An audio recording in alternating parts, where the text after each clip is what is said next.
Soit ils te mentent, soit c'est des incompétents au possible. Et si ta banque ne connaît pas le principe des intérêts composés, c'est catastrophique. Et c'est justement ça qui fait toute la beauté de l'investissement. En gros, pour faire simple, les intérêts composés, c'est l'effet boule de neige. C'est l'augmentation d'une courbe de manière exponentielle. C'est-à-dire, tu vas avoir 100 euros qui vont te rapporter 10%. À la fin de l'année, tu auras donc 110 euros. Tu auras gagné 10 euros sur ces 100 euros.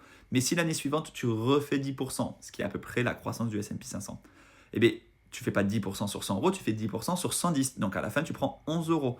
Et si l'année suivante, tu refais 10%, mais pas sur 110, mais sur 121, tu prends un peu plus que 11 euros, etc., etc. Et ça, c'est sans compter le fait que chaque mois, chaque semaine, chaque année, peu importe, tu rajoutes de l'argent dans la machine. Et donc, ça fait augmenter l'effet boule de neige et ça fait donc croître les intérêts composés de manière exponentielle. C'est au bout d'une dizaine d'années que vraiment ça part en cacahuète, c'est-à-dire que ton capital, il est composé d'une plus grande partie d'intérêts que d'une partie de versement. Pendant les 10 premières années, ton capital, c'est essentiellement les versements que tu as fait.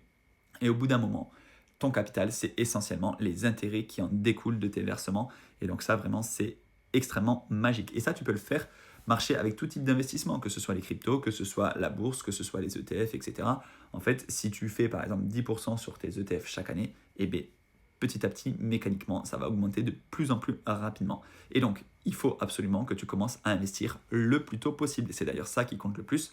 Commencer à investir tôt, ça a plus d'importance que investir beaucoup. Quelqu'un qui commence à investir à 25 ans, mais qui investit 100 euros par mois, aura plus d'argent à la fin que quelqu'un qui commence à investir à 35 ans, mais qui investit 200 euros par mois. Même si tu n'as raté que 10 ans, au bout de 30, 40, 50 ans, ça fera une différence colossale parce qu'il aura commencé 10 ans plus tôt.